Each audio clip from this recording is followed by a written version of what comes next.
Então vamos lá para a segunda parte da nossa aula, na educação médica continuada. Bom, então vamos fazer de uma forma mais, para a gente discutir, dialética aqui, já que o doutor Luciano já tinha até antecipado minhas questões, né? E aí a gente vai discutindo, e se vocês tiverem alguma dúvida, enfim, alguma questão pontual da prática de vocês, vocês podem ir colocando, tá? Mas eu vou pedir assim, ó, para vocês, depois que eu ler todas as assertivas, eu vou doutor, o que você acha? Qual que você acha? Qual que você acha? Para eu poder entender qual está sendo o raciocínio de vocês, tá? O que se deve fazer com prontuários e documentos médicos perante o falecimento de médico responsável no caso de fechamento e ou encerramento de atividades clínicas? Esse é um ponto que gera muita dúvida. Por quê? Por um lado, é importante manter, né, o prontuário, os documentos médicos, dado que isso pode ser discutido depois, essa situação pode ser discutida depois, porém, gera aquela questão com a família, né? E até que ponto eu tenho que manter aquilo guardado, né? Então, vamos lá. O que a gente deve fazer com esses prontuários?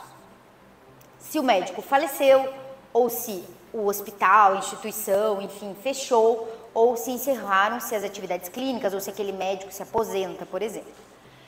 Letra A. Diante do falecimento do médico, os documentos devem ser entregues aos familiares, dado que a guarda acaba sendo de responsabilidade natural destes. Então, faleceu o médico, fechou ali a clínica, vamos entregar, chamamos os familiares e entregamos. Essa é a primeira possibilidade. Você acha boa, doutor Otto? Ah, tá. Enterra tudo, para não ter problema. Certo. A B. Se o médico se aposenta, deverá necessariamente manter os documentos do paciente por mais de 20 anos, contados do último registro conforme resolução do Conselho Federal de Medicina, 1821, de 2007.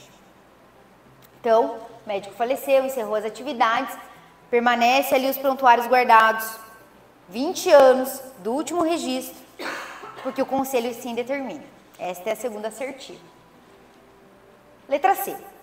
Se o arquivo pertencer a um hospital, os documentos estão sob a guarda do local de trabalho e não do profissional propriamente. Logo, o responsável pela guarda será o substituto que ocupará a função do médico falecido. Dr. Nilson, acho que está correto. Você também? O hospital seria o responsável? E aí o substituto assume? Só o hospital. Tá. E a letra D? O arquivo poderá ser imediatamente descartado, recomendando-se que seja incinerado, a fim de assegurar o sigilo médico. É uma boa. O doutor Otto ele tinha previsto a letra D, ele já estava querendo, inclusive, marcar aquela ali. Joga tudo e tchau. Taca fogo. E aí, pessoal? O que você acha, doutor Sandro? B. Se o médico se aposenta, ele tem que guardar ali por 20 anos, porque tem resolução do conselho. Só uma está correta. Só uma está correta. Eu vou puxar B de bola. Então tá. Eu fui capciosa nessas assertivas, tá? Mari, pode ir. Doutor Luciano? Eu já li esses 20 anos em algum lugar. Você vai de B também. Então tá. Ó, a resposta é a C. E eu vou dizer para vocês por quê, tá? Vamos comentar cada uma. Ó, letra A. Diante do falecimento do médico, os documentos devem ser entregues aos familiares, dado que a guarda acaba sendo de responsabilidade natural destes. Não. Quando a gente fala em falecimento ou fechamento das atividades clínicas ou aposentadoria, a gente tem que sempre lembrar de uma questão que é a sucessão empresarial ou a sucessão profissional, tá? São dois pontos. Então, quando acontece, diz o conselho, quando acontece uma sucessão empresarial, você passa para aqueles que passam a ser os responsáveis pelo paciente.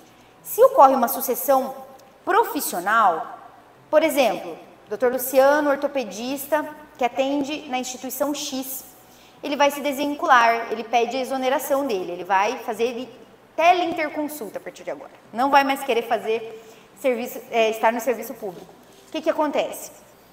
O ortopedista que assumir o cargo dele é o sucessor profissional. Então, o que ele faz? Ele saiu daquilo, é como se ele tivesse encerrado a atividade dele. O outro assume com os prontuários e a vida que segue. Você não entrega para familiar logo de cara, tá? A não ser que sejam profissionais médicos que estejam na situação de sucessão empresarial ou sucessão profissional, tá? Então, a primeira alternativa não é entregar para os familiares. Letra B. Se o médico se aposenta, ele deverá... O problema aqui do B, ela tá quase certa. O problema é que fala de aposentadoria e fala que deverá necessariamente manter os documentos do paciente por mais de 20 anos, contados do último registro, conforme a resolução do Conselho ali de 2007. O que eu falo? Por exemplo, se o médico ele se aposenta, e a primeira opção é a gente pensar nessa sucessão profissional, certo? Porque às vezes ele se aposentou, mas assim, na clínica ali que ele atuava, na instituição que ele atuava, alguém vai atuar no lugar dele. E aí ele vai fazer esta sucessão. E ele não vai violar o dever de sigilo. Mas se for o caso de que ninguém vai suceder este médico, tá? Ele se aposenta e encerra, na verdade, realmente existe os 20 anos, que vocês falaram, eu lembro disso daí, eu lembro de ter ouvido falar dos 20 anos. Existe a resolução do conselho que se determina realmente por no mínimo 20 anos para a gente guardar o prontuário médico. Só que, pensa só, o médico se aposentou, gente, ele vai ter que manter um lugar para manter aquele prontuário, ou ele vai ter que despender valores para manter aquele prontuário eletrônico. Até que ponto isso, né? Então, o conselho, ele tem uma resolução, só que agora eu não me recordo o número, tá? Mas eu posso fornecer para vocês posteriormente. E ele...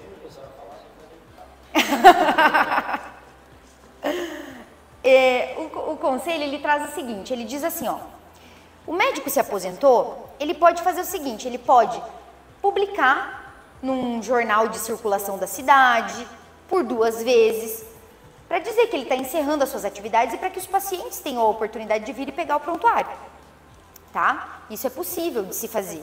Então, antes de ter essa determinação de necessariamente guardar por 20 anos e despender valores, você pode fazer isso. Você pode publicar, você pode trazer nas redes, né? Encerrando as atividades, mas isso raramente acontece, porque normalmente tem um sucessor, certo?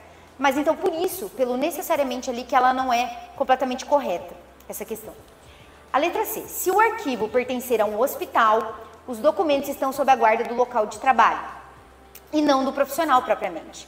Logo, o responsável pela guarda será o substituto que ocupará a função do médico falecido. Exatamente. O médico faleceu, certo? E ele presta serviços naquela instituição. A guarda não é do médico assistente, a guarda é do hospital, a guarda é da instituição que presta serviços. Então, quem que é o médico que vai assumir? É aquele que vai ter acesso ao prontuário. E aí, quem tem que resolver isso, quem tem que possibilitar isso, é a instituição de saúde. Beleza? Essa tá certa. E a letra D, o arquivo poderá ser imediatamente descartado, recomendando-se que seja incinerado, a fim de assegurar o sigilo médico. Essa não, né? Porque, como a gente diz, né? Não tem como fazer isso. Por quê? Porque pode gerar, depois que o paciente já não está mais sendo assistido ali, o médico já encerrou as suas atividades, o médico se aposentou, por exemplo, pode ser que ele seja acionado posteriormente.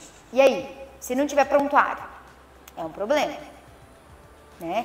Então, eu assim, o que eu faço assim, o que eu recomendo da maneira mais segura do ponto de vista do conselho?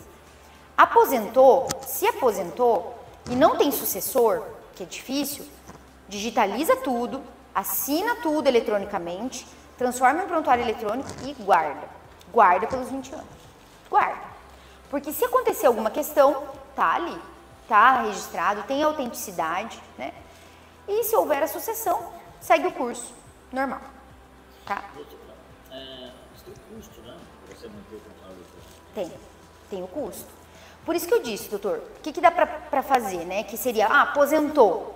O que você pode fazer? Só que não deixa de ser um risco, de certo modo, né?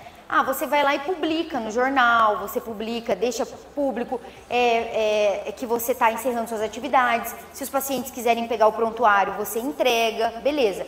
Vai ter aqueles que não vão aparecer, por exemplo. E você pode, inclusive, depositar lá no Conselho Regional de Medicina do seu estado de inscrição, por exemplo, CRM Paraná, e informar que você está encerrando suas atividades e que você está depositando os prontuários lá, caso tenha alguma situação. É uma boa também, doutor. E daí, pelo menos, você não fica também despendendo valores. Porque, 20 anos, gente, 20 anos são 20 anos, né? Mas, enfim, tem essa questão aí. Então, é o mais seguro, porque daí você fica no controle daquilo ali. Mas tem essas outras possibilidades também. O grande problema é que isso também tem divergência até nos próprios estados, sabe? Então, o CRM Paraná, CREMESP, CREMERGE, às vezes eles legislam, normatizam de uma forma diferente. Mas o Conselho Federal, basicamente, seria isso. Guardar por 20 anos, no mínimo, mesmo que aposentar. Mas aí tem essas outras diretrizes. Olha, você pode publicar, você pode chamar os pacientes, você pode depositar os que ficarem no Conselho Regional. As empresas que fornecem serviço de prontuário eletrônico, elas disponibilizam alguma situação tipo, olha, você não precisa pagar, vai fazer um serviço, transformar tudo num arquivo e fica com você sabe? Eu não sei, doutor, honestamente eu não sei dizer se eles disponibilizam. A única coisa que eu noto, assim, é que realmente os sistemas, eles divergem muito, assim, a gente tem cliente que assim fala, eu me arrependi de ter mudado de sistema de prontuário eletrônico, porque esse aqui é muito pior, mas por outro lado, tem alguns pontos positivos. Então, eu não sei, porque realmente muda muito de uma para outra, sabe? Então, de repente tenha. Eu até gostaria muito, eu e a Mari, a gente tem esse projeto de um dia, de repente, conversar com essas empresas para verificar até que ponto eles têm também uma orientação jurídica. Porque, por vezes, poderia facilitar. Olha, vocês podem oferecer isso, isso, isso e isso para o médico, porque é isso que ele precisa, né? E aí seria vantajoso. Eles têm portabilidade, você pode trocar de sistema sem problema. Perfeito. As informações ficam rígidas. Sim, são obrigados a ter isso. Sim, aham.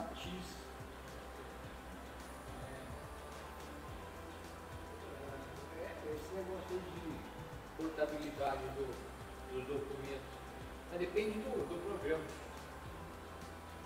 Perfeito. Então vamos para a próxima? Uma mãe dá entrada no consultório com o seu filho menor de idade. A mãe diz ter a guarda legal da criança, já que ela e o pai estão em processo de separação. Após algumas consultas, a mãe, né, solicita o relatório médico e descontinuidade do acompanhamento. Pouco tempo depois, o pai entra em contato com o médico, questionando-o sobre o quadro clínico da criança e solicitando cópia do relatório. No entanto, ele não é atendido, pois o médico considera que a mãe é a representante legal. O médico agiu corretamente? Por que eu falei isso? Porque na psiquiatria isso é muito comum, né? Então, o casal está em processo de divórcio, chega lá a mãe com a criança, começa o acompanhamento, lá com o Dr. Sandro. Aí, de repente ela fala assim, não vou fazer mais o acompanhamento, ele estava abalado psicologicamente pela separação, pelo divórcio, mas eu quero um relatório médico. O doutor vai lá, elabora o relatório, sabe que é seu dever ético e tal. Chega o pai lá, depois de um mês, e fala assim, não, eu quero o relatório porque eu quero saber como que estava a situação do meu filho. Isso é muito comum, principalmente quando tem alegação de alienação parental dentro de processos de divórcio, pedido de guarda, né, Mari? A Mari sabe bem isso aí. Bom, então, a conduta do médico. Nesse caso, o que o médico falou? Não, pai, eu não posso te passar esse relatório aí, eu não posso lhe fornecer tais informações. Então, a pergunta é, agiu ou não agiu corretamente? E a gente tem que analisar o porquê ali para ver se a resposta está completamente correta. Então, a letra A diz que o médico não agiu corretamente, tá? Porque ele deveria ter se informado previamente se a guarda da mãe é do tipo compartilhada ou única. Em sendo compartilhada, seria o caso de ter atendido a solicitação do genitor. Porque se a guarda é compartilhada, Os dois têm responsabilidade pelo menor. Então, a letra A, ela diz isso. O médico errou. Ele nem se informou sobre a guarda, se é compartilhada, se é única. E ele disse que não, que ele não iria atender. Então, ele não agiu corretamente. Letra B. Sim, ele agiu corretamente. Isso porque, em casos de conflitos de interesses, cabe ao genitor que não detém a guarda, no caso o pai, buscar em juízo seus direitos. Então, ele teria agido corretamente ao negar as informações ao pai. Letra C. Não agiu corretamente. As informações devem ser repassadas a ambos os genitores, porque tal conduta demonstra atender aos melhores interesses da criança, de acordo com o Estatuto da Criança e do Adolescente. Então, ele tem que informar, porque são os pais, enfim, e o paciente dele é menor, então ele tem que atender aos interesses daquela criança. Diz que não agiu corretamente. E a D, por fim, sim, agiu corretamente. E a correta orientação no caso seria que, antes de acessar aos documentos do paciente, o genitor entre em um acordo com a ex-esposa. Letra E, ex-mulher Tem que entrar num acordo. E ele não pode passar as informações para o pai. Doutor Otto, acha? No dia a dia a gente usa assim, né? Você acaba até, tem pai lá, se você tem contato com o pai é presente, você sabe quem é a pessoa, você se lembra do telefone, né? Liga para a mãe, né? Se fosse chutar uma alternativa, né? Eu ia chutar a alternativa que é quem tem a guarda que manda.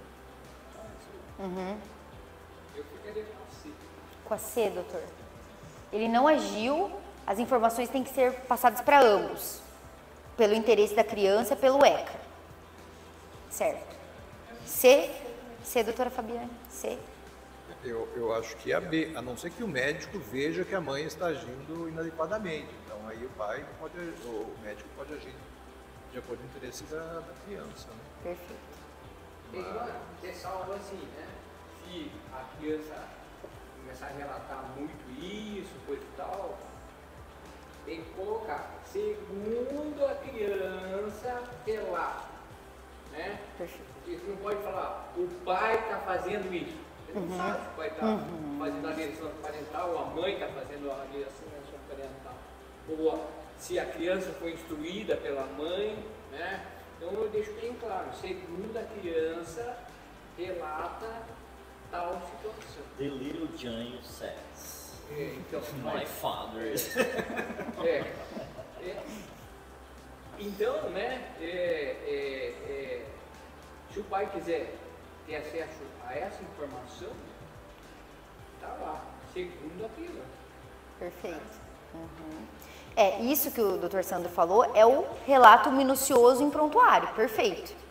Né? Você colocar aquilo de acordo com o que o paciente está relatando, e aí depois se teve lá alienação parental, o juiz que analise ali pelo perito nomeado e decida, né?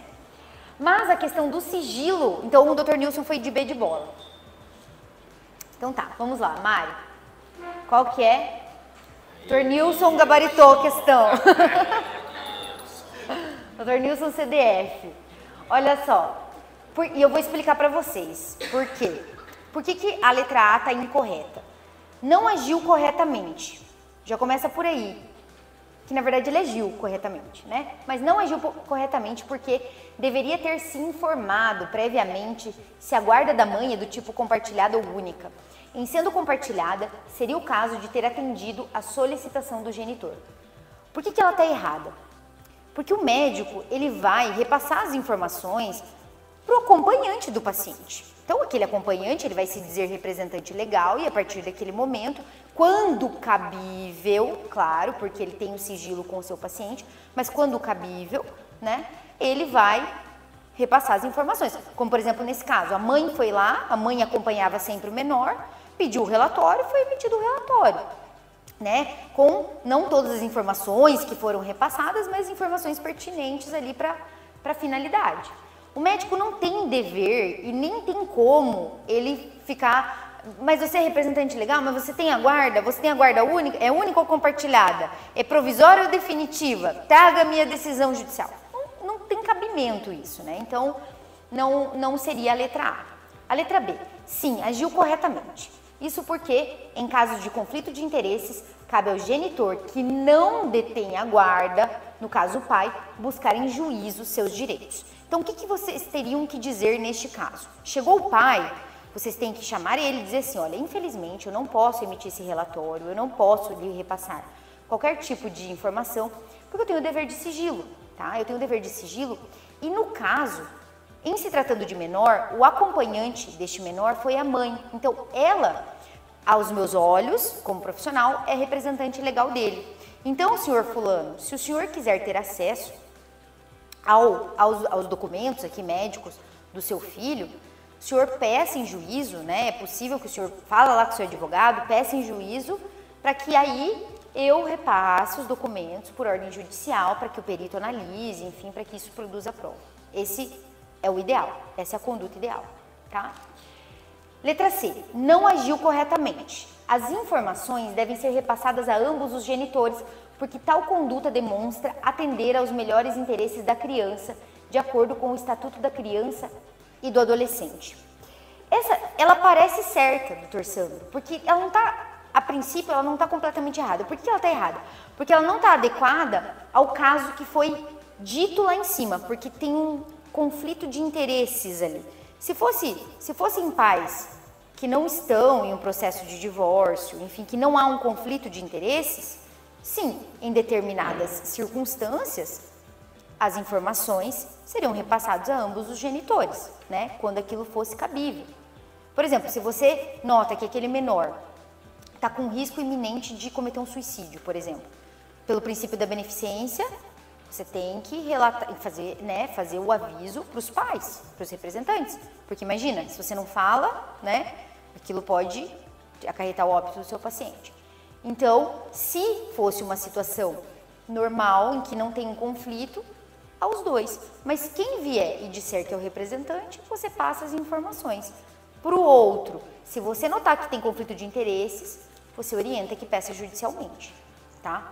E isso normalmente fica evidente, assim, porque normalmente é um e outro, eles se desencontram, tem um desencontro de informações, então é bom se atentar a isso. E a letra D, sim, agiu corretamente e a correta orientação no caso seria que, antes de acessar aos documentos do paciente, o genitor entre em um acordo com a ex-esposa.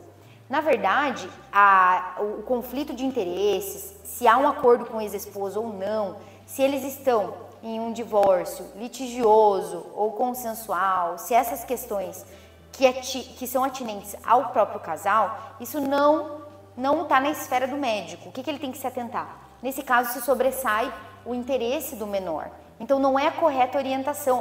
Entra no acordo com a sua ex-esposa. Não, peça judicialmente, porque se vocês têm alguma situação que vocês não estão concordando, eu não posso fornecer essas informações, porque eu tenho o dever de sigilo. Ok? Basicamente é isso. É porque eu trouxe assim uma situação bem complicada, né? Então daí. Na prática, a gente convida o ex pra tomar um show. Ele vai lá e conta tudo. Com a mulher, ainda bem que largou aquela vez, essa todo tempo. Esse é uma questão assim, quando se trata de alienação parental, por exemplo, né? É um crime também, né? Alienação parental. Então, se isso faz a criança sofrer de alguma maneira, né? Eu acho que o interesse da criança sobrepõe até certas leis ou coisas do tipo. Ainda mais se está amparada pelo ECA, né? Então, na minha opinião, o que eu faria né, era esse de observar o que é melhor para a criança. Perfeito. Né? Porque, enfim, né, ele está numa fase de desenvolvimento, uma fase de evolução mental, enfim, né? E ela ter uma ideia que o pai é um monstro, isso não está correto e pode prejudicar a personalidade, todo um pensamento sobre família, sobre o que é o pai, sobre tudo, né? Então, sim, eu forneceria as informações que o pai desejasse, porque no meu entendimento o bem-estar da criança está acima de qualquer conflito de interesse de pai ou mãe. Perfeito. E quando o doutor optar por esta conduta, para não ter algum problema por violação do sigilo, registre em prontuário. O que levou o doutor a tomar essa atitude? Justamente isso que você falou. Tem o interesse da criança e registra, porque se tiver algum problema em relação a isso, e pode acontecer, porque muitas vezes a mãe vai utilizar ali dessa informação, trazer o processo, aí vai chamar o médico lá, vai ter que mostrar os documentos. Para não ter esse tipo de questionamento e eventual infração ética, anota no prontuário, registra, porque no pior das hipóteses, tendo alguma alegação nesse sentido, o doutor pode sair por esse lado, sim. Porque o direito médico também não é algo assim, não é matemática, né? A gente tem conflito de interesses também, né? E ponderação que a gente tem que fazer. Então, nesse caso, o doutor, na sua conduta, optaria pela beneficência do paciente, porque no seu entender, falar para os dois pais era benéfico. A única questão é que isso pode, eventualmente, dependendo da forma como for levado para conselho judicial, violar sigilo. Daí é nesse sentido que a assertiva... Violar sigilo do meu filho? Por exemplo, a guarda está com a minha ex-esposa, né? Eu quero saber o que está acontecendo com o meu filho. Né? Então, eu acredito que, mesmo que a responsabilidade seja da esposa, né? É meu filho. Sim. E o senhor tem razão. E, na verdade, existem meios para isso, né? O que eu falei ali a conduta do médico, né? O que o médico deve fazer em relação a essa situação hipotética. Eu nem estou discutindo a questão do pai, da possibilidade do pai poder, até porque ele realmente pode, né? Isso depende de várias questões que o juiz decide ali em relação à guarda. Mas, de fato, quem não teve o pátrio poder retirado, ele tem, sim, a possibilidade de saber sobre a vida do filho, sobre o quadro clínico, né? Mas isso, existem meios. Judicialmente, se tem um conflito de interesse, normalmente está judicial. E aí o juiz vindo, você pode fornecer essas informações sem ter problema para o teu lado. Porque o que eu estou falando aqui é mais assim, do ponto de vista do médico, né, da infração ética. E da possibilidade de infringir o código de ética, e não necessariamente dessa questão do direito do pai, ou não, de ter ou não ter, né? Nessa situação, o médico só tinha contato com a mãe, o pai surgiu depois lá e disse que queria acesso a todos os documentos, e o doutor notou um conflito de interesses. Então, o melhor a se fazer, do ponto de vista do código, seria isso, né? Mas não necessariamente que se o doutor fizesse como relator, de passar para o pai, necessariamente correria algum problema, né? O que acarretaria. Mas a gente tenta aconselhar do ponto de vista mais correto ali do conselho, do que eles entendem mais correto, né? Próxima questão é a 3. Você exerce a função de clínico geral em uma unidade básica de saúde. E além de sua vocação tradicional, agrega programas dirigidos a grupos específicos, como idosos. Ocorre que, não raro, há prontuário do mesmo paciente na UBS e outro prontuário preenchido por colegas que atuam nos programas. Então, uma duplicidade de prontuários. Diante disso, assinale a incorreta. Incorreta aqui, tá? Letra A. Um prontuário bem preenchido faz parte da boa técnica médica e pode facilmente, melhor dizendo, avaliar a qualidade de uma instituição médica. Letra B. O caso do exemplo, duplicidade ou multiplicidade de prontuários, acaba por impedir os médicos que acompanham o mesmo paciente de conseguir uma adequada visão para uma boa condução do caso, de maneira a prejudicar a qualidade das informações, o que deve ser evitado, de acordo com a boa prática médica. Letra C. De acordo com o artigo 87 do Código de Ética Médica, é vedado, é proibido ao médico deixar de elaborar prontuário legível para cada paciente. Logo, pode-se afirmar que eventual duplicidade de prontuários dentro de uma mesma instituição, tal qual a descrita, dificulta o devido preenchimento do prontuário e a qualidade dos atendimentos dispensados ao paciente. Letra D, o prontuário é um dos documentos médicos mais importantes, por ter características éticas e legais, a despeito de não servir para a defesa do médico em eventual processo judicial. Qual estaria incorreta aqui? Incorreta D. Incorreta D. D. Todo mundo vai de D?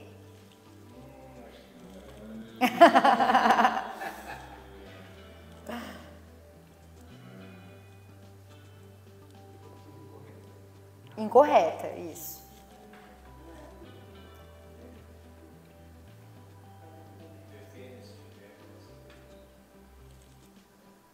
D mesmo, então? Bora para a resposta? Ufa. É isso aí. Né? É boa prática médica. Realmente, e eu até digo isso, é um diferencial. Se você pega dois médicos da mesma especialidade, com as mesmas habilidades, com as mesmas formações, mas um faz um prontuário certinho, minucioso, com todos os requisitos de validade, é um diferencial e denota uma boa... Faz um bom prontuário, joga beach tênis, tem gate, faz crossfit. Copo estranho. E fuma pendrive, vocês esqueceram dessa também. Vou devolver, eu tenho que devolver. O Nilson deu. Mas eu falo. Eu tô tomando porque eu ganhei. Vocês são médicos. Eu sou gay, ele me encantou. Perfeito, então eu acho que essa gente não gera dúvida e ela tá incorreta por quê? Porque serve sim para a defesa do médico em eventual processo judicial, certo? Claro, lembra dos requisitos de validade, isso é o probleminha, né, que se faltar pode ser impugnado. Esse é o único probleminha que a gente tem ali. Né? Descreveu muito minuciosamente, mas não datou. Aí é o problema da outra parte lá, ver, se atentar para isso. Mas é um conhecimento bem específico de direito médico, então vai depender ali da situação. Vamos para a próxima, Mari. É a última. Essa é a que o Dr. Luciano tinha antecipado. Quando da transferência de paciente, é obrigatória a entrega do prontuário original? Então a letra A diz assim, sim, é obrigatório a entrega do prontuário original.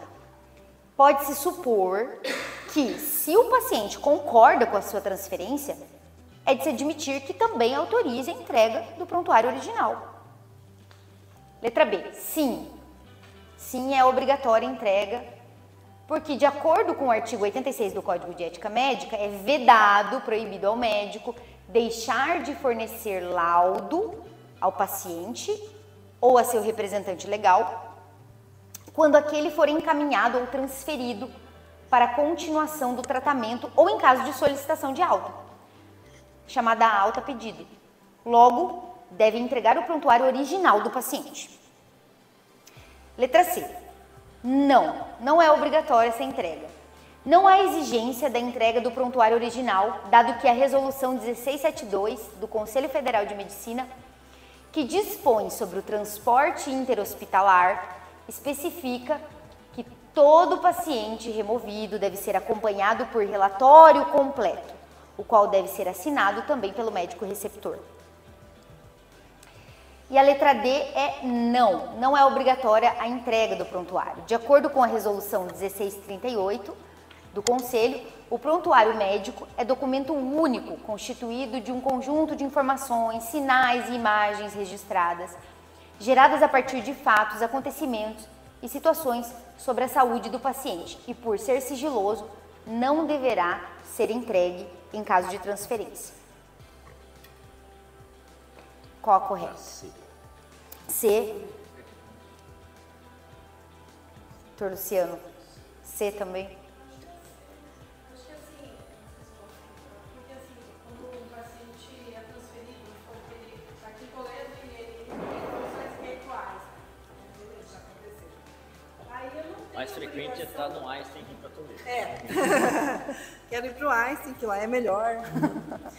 Beleza, vamos. Aí eu não tenho obrigação de entregar para o paciente prontuário. Por quê? Porque eu tenho obrigação apenas de, eu acho, a meu ver, assim, de entregar para o paciente um relatório com todo o meu raciocínio clínico e os exames que me levaram a esse diagnóstico, para o paciente ter condições de seguir aquele tratamento dele sem prejuízo para a saúde dele, para dar continuidade.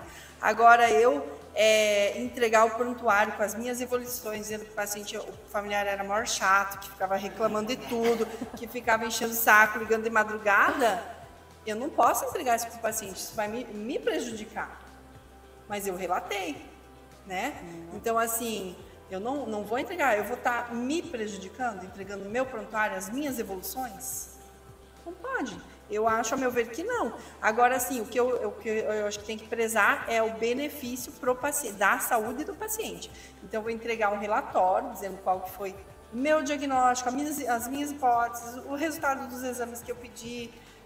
E aí, sim, o paciente tem condições de seguir seu acompanhamento e lá o médico vai formular outras hipóteses e vai talvez chegar em outro diagnóstico, mas a minha parte eu fiz e sem prejudicar a sequência, digamos assim. Eu penso isso, não sei. Mas eu acho que eu ficaria com a C, né? C. Também C? C? Acho que eu vou acompanhar o pessoal. Mas eu Vou com os universitários. teria ficado na dúvida ali, porque eu acho que é direito do paciente, né? Mas só que não é absoluto, né? Não é absoluto. Vamos na C. Na C mesmo. Mari? É isso aí, gente. É a C. Perfeito. A doutora Fabiane fez o raciocínio perfeito. É isso mesmo. Então, eu vou transferir o paciente, eu não preciso... Primeiro, não existe nenhuma determinação do conselho de você entregar prontuário original. Prontuário da instituição. Não, é do paciente, ok. Mas a guarda e a posse fica com o médico, fica na instituição em que ele foi assistido. Emite o relatório... Porque você, médico, sabe o que é necessário para o médico receptor saber, o histórico clínico, enfim, a prescrição terapêutica, a conduta que você tomou, por que você foi por aquele caminho. Então, você, como médico, sabe elaborar aquele relatório que vai instruir de uma maneira adequada o receptor lá. E de acordo com a resolução do conselho, é interessante você emitir esse relatório, é importante que emita o relatório e que colha a assinatura do receptor também, para que você fique seguro do ponto de vista de que ele se informou, você fez a sua parte no dever de cuidado com aquele paciente, tá? Então, não tem previsão nunca de entrega de prontuário original, né? Agora, a cópia, a gente pode até já cogitar disso, né? Não haveria uma infração ao sigilo caso fosse remetida uma cópia do prontuário desse paciente junto com a transferência. Por quê? Porque ele foi transferido, então, basicamente, você precisa prezar pela beneficência dele, e aí foi uma cópia. Mas você tem que manter o original, porque como que você depois vai se defender ou vai trazer os argumentos de que você cuidou daquele paciente da maneira adequada? Como a doutora Fabiane pontuou, ela precisa, né, ter assegurado isso. Mas se dois profissionais atenderam o mesmo paciente, eu encaminhei uma cópia sem autorização do profissional do prontuário, eu posso fazer isso? Eu posso, por exemplo, eu tive atendi uma emergência, um politraumatizado. Aí eu atendi a minha especialidade, o clínico atendeu e o doutor atendeu na especialidade dela. E eu preciso encaminhar esse paciente para um serviço de urgência maior, um hospital maior. A minha prática eu faço uma evolução. Eu tenho uma evolução, o caminho não permite que encaminhe cópia Perfeito. Né? Eu tenho essa prática. Até uma vez o colega retornou falando que eu estava infringindo um código de ética médica. Né? Aí eu olhei para ele, olhei o nome e falei assim, infelizmente eu não estou infringindo nada, deixa eu pensar. Mas assim, eu posso tirar a cópia do prontuário, sendo que os outros 2 colegas também fizeram encaminhar junto, eu não estou expondo, entendeu? Os outros colegas sem consentimento deles, sendo que eles não estão mais ali, eles avaliaram, fizeram o trabalho deles na casa deles. Primeiro ponto, doutor Luciano, o correto, o adequado seria assim, se você transferiu, se você precisa transferir, é fazer o relatório, sem tirar cópia. Mas digamos assim, que tem alguma situação pontual, que você entenda necessário emitir a cópia lá para a instituição receptora, para o médico receptor, ou haja uma própria solicitação do profissional, que ele precisa, sei lá, verificar alguma questão ali do histórico mesmo que vai estar em prontuário. Em tudo, é melhor a gente resolver pelo relatório. Nem que você emita outro relatório posteriormente complementar aquele inicialmente elaborado, para você não ter problema com o colega, tá? Para evitar problema com o colega, porque isso existe. Eu não autorizo que a minha ficha de atendimento seja encaminhada a outra instituição. Por quê? Porque eu conheço os colegas que estão lá e eu conheço o tipo de comentários que são realizados. Já presenciei, né? Isso. Uma vez eu estava com meu filho e eu presenciei um comentário absurdo, né? Desnecessário. Então, assim, eu tenho essa prática, né? Eu prefiro preservar o meu colega do que ver ele sendo mal falado de uma forma que eu sei o ambiente que ele trabalhou, eu sei a situação que ele estava, que o outro colega às vezes não sabe, né? Então, aí eu exponho o profissional, a enfermeira que fez a triagem, se fez certo ou não fez, no momento que fez ou não fez, entendeu? Então, assim, na minha visão, o ideal é o relatório, né? Perfeito. E o que acontece às vezes assim, encaminhar paciente com cópia de prontuário, cópia de prescrição e todos os exames.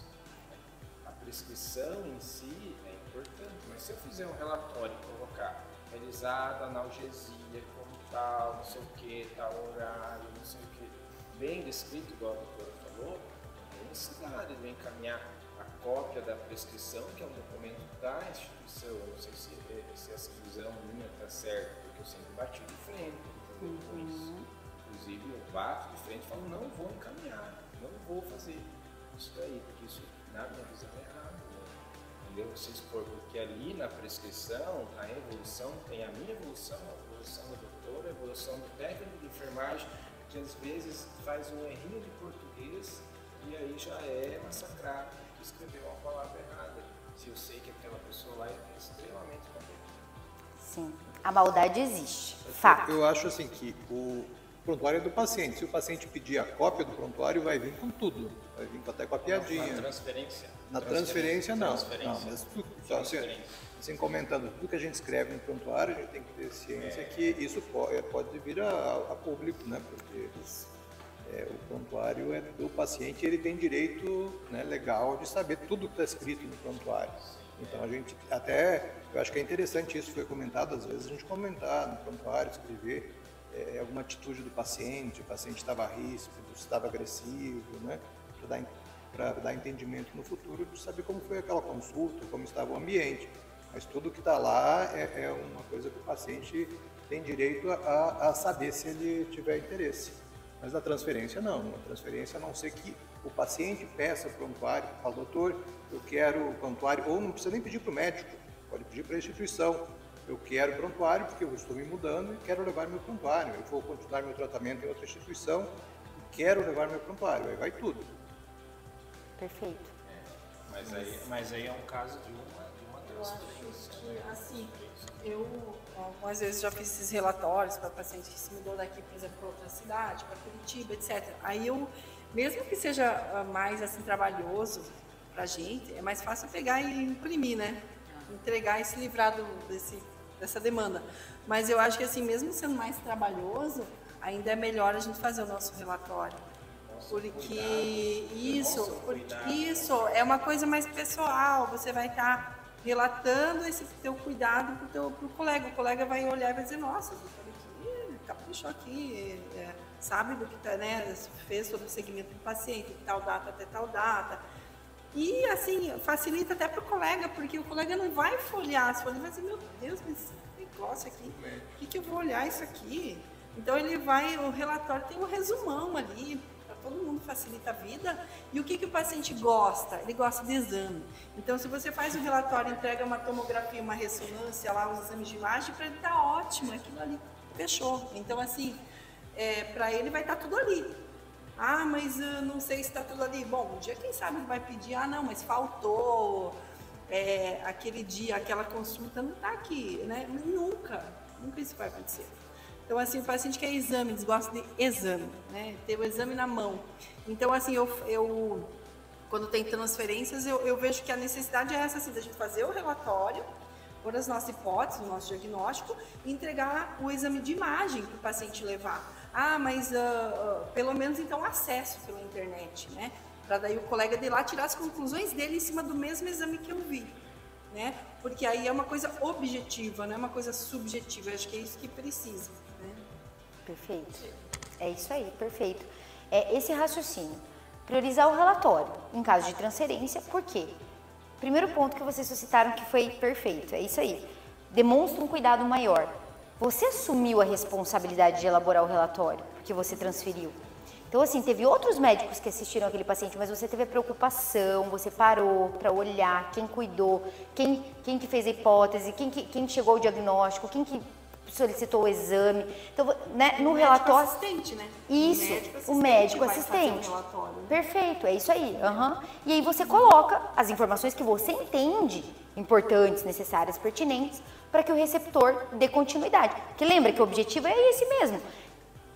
Facilitar a comunicação entre os profissionais, o prontuário bem preenchido, e também dar continuidade ao tratamento. Se você coloca no relatório tudo que precisa, não tem essa necessidade de cópia de prontuário. Doutor Luciano, se vamos supor, a instituição que recebe sempre fica pedindo cópia do prontuário.